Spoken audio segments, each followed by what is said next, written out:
రెండవ తరగతి విద్యార్థులందరికీ నమస్కారాలు. అందరూ కూడా ఇంట్లో ఉంటూ బయటకి ఎప్పుడైనా అతి అవసరాన్ని వెళ్ళవలసి వచ్చినప్పుడు మాస్క్ పెడుతూ శానిటైజర్ పెట్టుకుంటూ జాగ్రత్తగా ఉంటున్నారని అనుకుంటున్నాను. మనం రోజు పాఠశాలకు వచ్చినట్లయితే మనం ఇక్కడ కొన్ని చెప్పుకుంటాం. ప్రతిరోజు కూడా కొన్ని చెప్పుకుంటాం. నేమ్స్ ఉండకూడదు, నేమ్స్ తెచ్చుకోవద్దు, ఇద్దరు కూడా కటింగ్ చిన్నగా ఉండాలి. మగపిల్లలకు ఆడపిల్లలైతే నీట్గా ఫోన్ చేసుకొని చూసుకొని జడ చేసుకోవాలి. ప్రతిరోజు కూడా బ్రష్ నీట్గా చేయాలి, స్నానం చేయాలి, ఉదయమే స్నానం చేయాలి, రోజు నీటిలో స్నానం చేయాలి. ఇంట్లో విధమైనటువంటి వాటిని మనం ప్రతిరోజు కూడా చెప్పుకుంటూ ఉంటాం. ఇంట్లో ఇప్పుడు కూడా మీరు ఆ విధంగానే చేస్తున్నారని అనుకుంటున్నాను. శ్లోకాలు చదువుతున్నారని అనుకుంటున్నాను. అయితే మనం సరళ పదాలు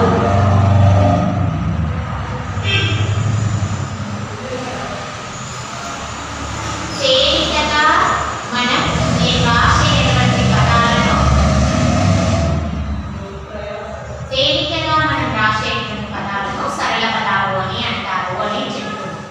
నిన్నటి వరకు నిన్న జరిగిన తరగతి వరకు మనం ఎక్కడి వరకు చెప్పుకున్నాం?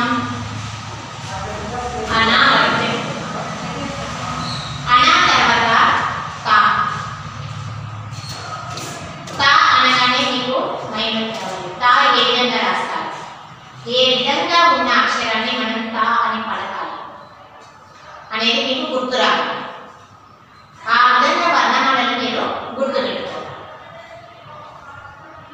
తా తాతోని ఇక్కడ సరళ పదాలు ఇచ్చారు. ఇప్పుడు చూడండి, ఇక్కడ తల, తబల, తరంగం మూడు పదాలు ఇచ్చారు. ఏమంటున్నారు? తల ఫస్ట్, తల మన తల, హెడ్ మీకు తెలుసుకోవాలి. తర్వాత తబల, తబల ఇట్లా కొడుతూ ఉంటారు. మీరు ఎప్పుడైనా పెళ్ళిళ్ళ పాటు వెళ్ళినట్టు ఉంటే అక్కడ చూస్తూ ఉంటారు. తబల కమర్సమయ్యే వాళ్ళు ఇది ఊదుతూ, పిట్టలు ఊదుతూ ఇక్కడ ఈ తబల కాళ్ళ మీద పెట్టుకొని ఇలా కొడుతూ ఉంటారు. తర్వాత తరంగం ఈ విధంగా ఉంటుంది. తబల తరంగం. తరంగం అంటే ఏంటి? మనం ఎప్పుడైనా వాటర్ దగ్గరికి వెళ్ళామనుకోండి, నీటిలో గాలికి అవి ఇలా కలుగుతూ ఉంటాయి. వాటిని తరంగాలు. మనం ఒక రాయి వేసామనుకోండి, చిన్న రాయి వేసామనుకోండి, ఏమవుతుంది? ఆ రాయి దగ్గర నుండి చుట్టూ ఇలా వెళ్తూ ఉంటాయి, రౌండ్గా ఇట్లా వెళ్తూ ఉంటాయి. వాటిని తరంగాలు అని అంటున్నాం. అలలు ఇట్లా వస్తూ ఉంటాయి. పెద్ద పెద్ద సముద్రాలలో అయితే ఇట్లా వస్తూ ఉంటాయి, అవి తరంగాలు. తర్వాత కా తర్వాత ఫస్ట్ తా తర్వాత థా. ఒత్తు థా. అచ్చులు ఏమో రెండవ అక్షరాన్ని దీర్ఘం తీసి కట్టిన. హల్లులకు వచ్చేసరికి ఏం చేస్తున్నాం? ఒత్తి పలుకుతున్నాం. ఒత్తి పలికేటువంటి అక్షరాలు ఏం చేయాలి? మనం కొంచెం నోటిలో ఒత్తి పలకాలి. ప్రెస్ చేసి స్పష్టంగా వాటిని పలకాలి. అయితే ఇక్కడ ఏమని ఇచ్చాడు? కథ, థ, కథ, రథం, థం, తర్వాత శపథం. ఇట్లా మనం చదవాలి. కథ, కథ. కథ అంటే ఏంటిది మీకు తెలుసు.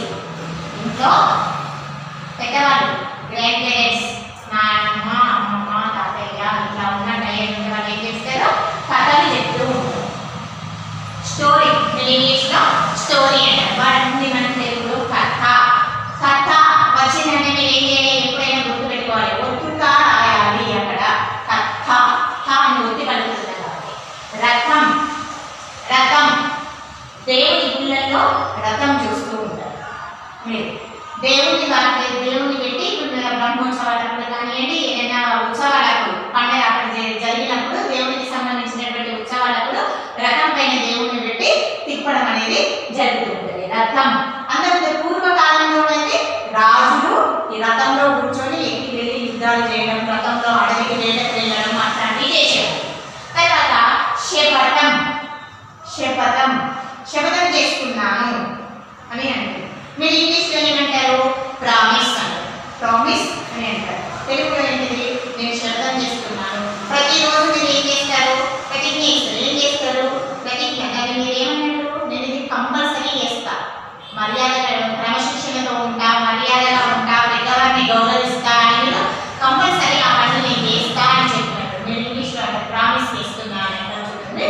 తెలుగులో శపథం చేస్తున్నా అంటే అది కంపల్సరీ నేను చేస్తా, తప్పకుండా నేను చేస్తా అని అన్నారు. తర్వాత తర్వాత దయ, దండ, దవడ. దయ, దండ, దవడ. దయ అంటే కైండ్. నేను ఇంగ్లీష్లో అంటూ ఉంటాను కైండ్ అంటే దయతో చూడడం, అంటే ప్రేమ కొద్ది చూడడం, ప్రేమతో చూడడం. ఏంటి?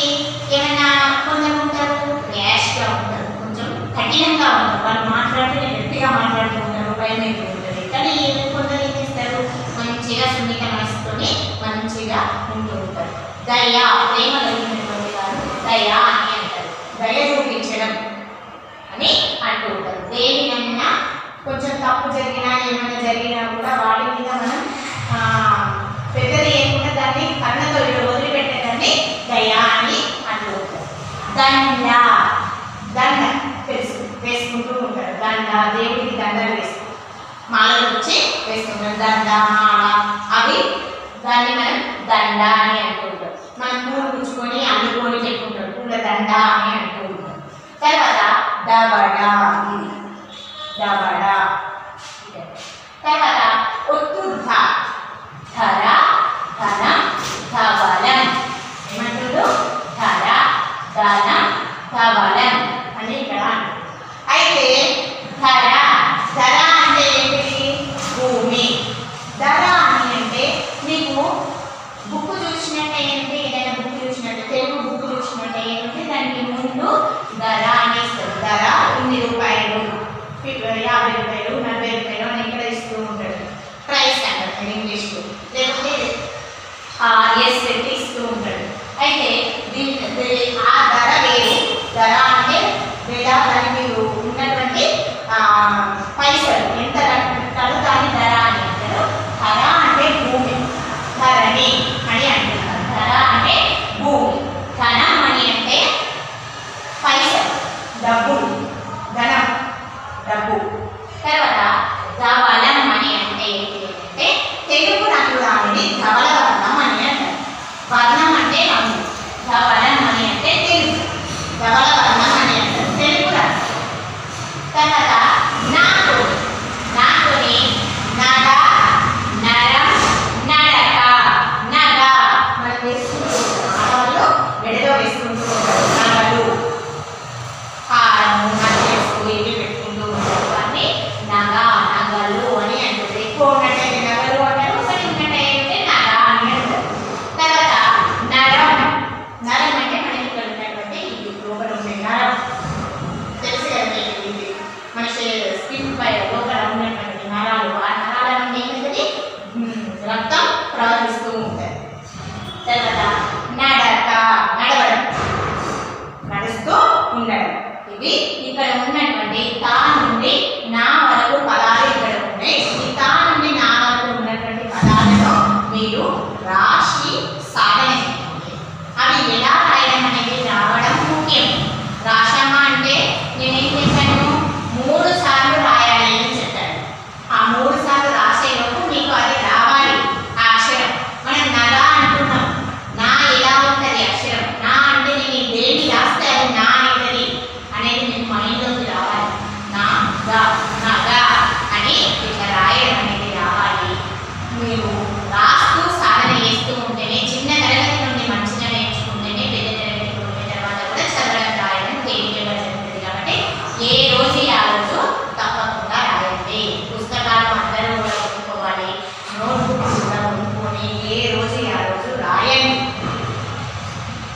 ఎక్కువ టైం సెల్ ఫోన్ చూస్తూ, టీవీ చూస్తూ కాలక్షేపం చేయకండి. టీవీ